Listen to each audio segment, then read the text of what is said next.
Hi, welcome to Financial Literacy. We have a brand new unit and it's one of my most favorites. You know, guys, I have a business degree and I love talking about this. I also own a business and I use this information daily. So, our first topic in this unit is actually personal budgets. It's important to make a plan for your money and know before you spend your money how and what it's going to look like so that you don't have to declare bankruptcy like this Bitmoji or like Michael Scott in The Office.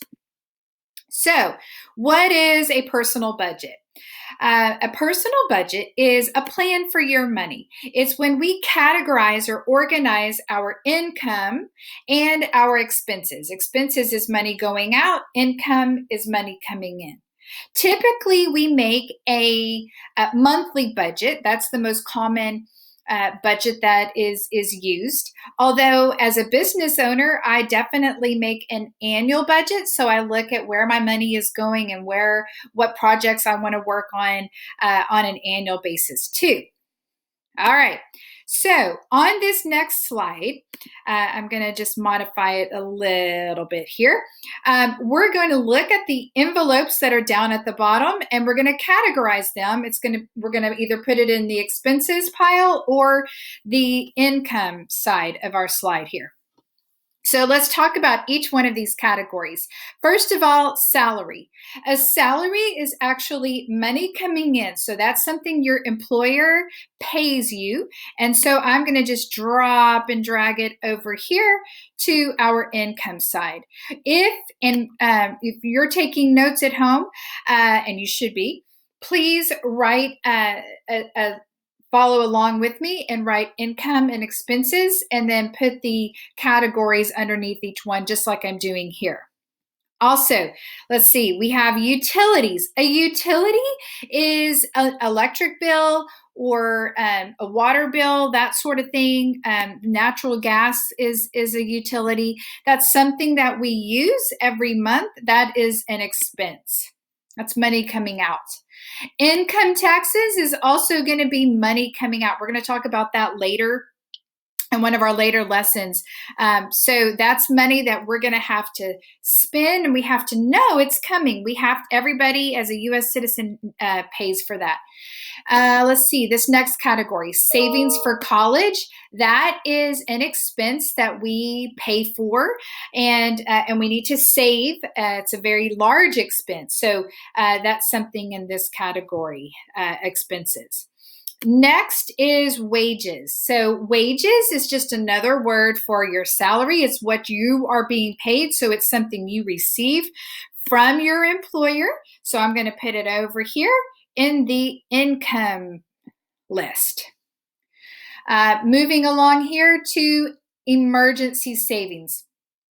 Guys, an emergency savings account is very important.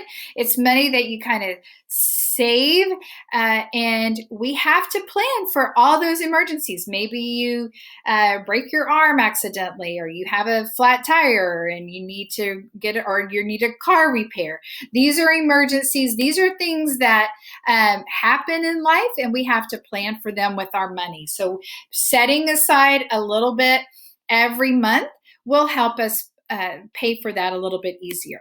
Entertainment is an expense, and we do. I'm pretty bad in normal times, buying food, going out to dinner, movies, games. So that all falls under entertainment, and we as Americans do spend a lot of money on entertainment. Okay, food. Food is a necessity. It's a very important expense. Even just buying things from the grocery store or going out to eat, we're going to need that. Rent or mortgage. That is a pretty big expense. That's our shelter. That's where we live. The rent is if you're paying it month to month and you don't own the structure. The mortgage is if you're paying the bank back. You've borrowed money from a bank and you're paying off that loan. So your home loan is typically called a mortgage. Your retirement savings is yet another expense. So I'm going to put it over here in this final list over here. The retirement savings is money that you're setting aside. We all know that we're going to get old and gray one day, and we're going to need money to live on. So while we're young and we're making money, we need to think about that and set money aside for it. Okay, guys, we have two other vocabulary words that I want you to think about, and that's fixed expenses and variable expenses. So these fixed expenses at the very top, you'll notice that these are expenses that do not change month to month. Examples of this are going to be your rent or your mortgage. We just define those. Your car payment, that is a loan payment that you can pay back every month, and it's going to be the same amount every single month.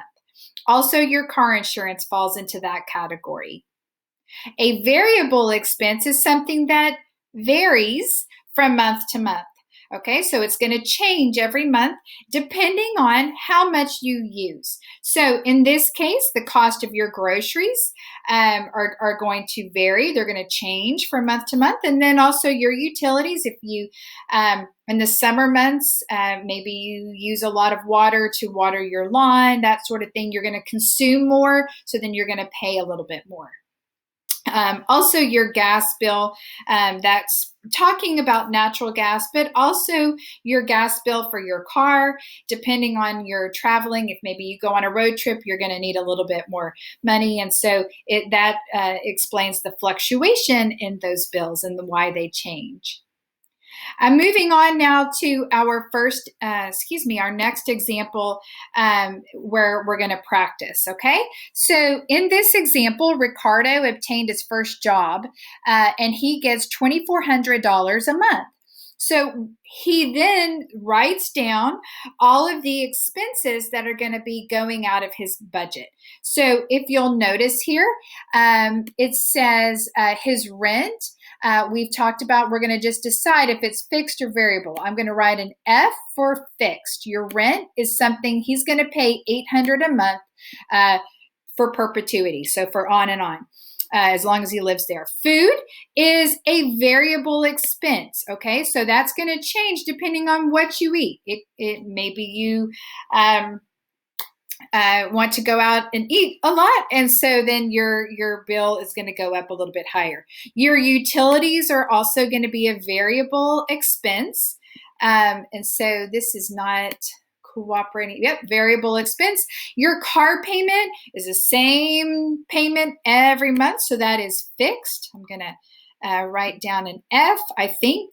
And then our last bill, the gas bill, is a variable expense. It's going to change depending on how much we consume or how much we use. Now, A is asking us how much money does Ricardo have left to budget, okay? So in this case, I'm going to add up 800, 420, 125, 340, and 125. I've added all those up, and I've done that here on this board behind me. So I added those numbers up and got 1810. The question asks, how much money is Ricardo going to need to budget? How much does he have left over? So I took 2,400 and I'm subtracting all of his expenses, and I'm getting the number 590. So that answers question A. Question B says, if Ricardo decides to get a student loan payment, how is that going to be in his budget? Will it be a fixed amount or a variable amount? And my answer to that is it would be a fixed amount. Your student loan would also be a fixed amount. Okay, we're back for example 2 and 3. Most of the time when we set budgets, we talk about them in percentages. So in this example, we're going to use what we know about percent proportions. We're going to set up percent proportions. Question number 2, if you'll look with me on our problem here, Michael budgets $600 out of his $2,000 that he brings home for transportation. Okay, so he spends $600 on transportation. That's a lot. So we're going to find out. It asks, what is the percent of his budget that he spends on transportation? So we're asking what percent, and anytime you hear the question, what percent, just go ahead and write X over 100. And then we're going to set a proportion up. So I'm going to set another ratio up, and it tells us that we know he spends $600 out of the 2,000. Guys, this is our traditional part to whole ratio. So we spend a lot of time talking about part to whole. The part goes in the numerator, the whole amount goes in the denominator. Now that I've set up a proportion, I can cross multiply and divide and solve for X, the percentage of his budget. So I'm gonna multiply X times 2,000, and I'm gonna set that equal to 100 times 600. Now I'm going to simplify. So I'm going to just write 2,000X equals 60,000. I just multiplied 100 times 600. Next, I'm dividing by 2,000. I've got something multiplying my variables, so to undo that, I'm going to divide by 2,000, and anything I do to one side, I'm going to do to the other side. When I divide, and here's a little trick, I've got 3 zeros on this side, and I'm going to cross out 3 zeros on that side. So this really is 60 divided by 2. So I know that that answer is 30. And so when it asks what percentage does Michael spend on his budget for transportation, the answer is 30%. Okay, you ready to do number 3? I hope so. We're going to do the exact same thing. We're going to set up a percent proportion. So I know I'm going to start out with X over 100. I'm going to set up a proportion that is equal to that. She saves through $720 a month out of her $3,000, and she does this to pay for taxes. So I'm going to put 720. That's the part. The whole amount of her budget is $3,000. So I'm now going to cross multiply. So that gives me 3,000 times X equals 100 times 720. I'm going to simplify in my next step. So that's 3,000X equals 72,000. Now I've got something multiplying my variables. So to undo that, I'm going to divide by 3,000. I'm going to do that to both sides here. So now I've isolated my variable. I've got it all by itself. And when I divide X into, 3,000 into 72,000, I'm really doing 3 into 72, which is 24%. So 24% of Tanisha's budget here is spent on taxes. All right, guys, we're going to knock out this last question together, and it's one that is commonly asked. In fact, it will be on your assignment today. So this is Kelly, and her dad is helping her set a budget. She is working a part-time job and makes $800 a month. So she wants to put 15% of her $800 away for giving.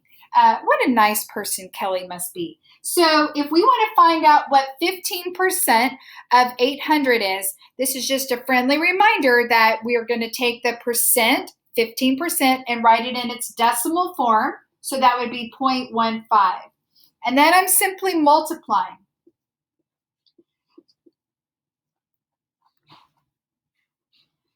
I'm going to multiply those things together. I've got 2 decimal spaces in my problem that I have to account for. So I'm going to put 2 of them in my answer. So she spends $120 on giving.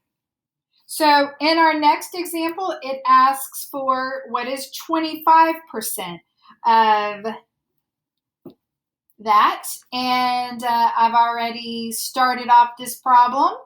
Let's see, and then there's 16. So I'm calculating that 25% or a quarter of 800 is going to be 200. Some of you can do a lot of this in your head. If not, just turn it into a simple problem with multiplying decimals. And then our last question here says, what's 60% of her budget? She's going to spend 60% just on spending. Maybe she wants to go out with friends, buy clothes, etc. And then let's see, 0, 0, and then 48. So 60% of her budget is going to be $480 that she's just going to spend. Good for Kelly. All right, so that is our last problem. Now, yep, you guessed it. It's your turn. I have a special assignment for you waiting in Google Classroom. So best wishes to you, and let's do some math.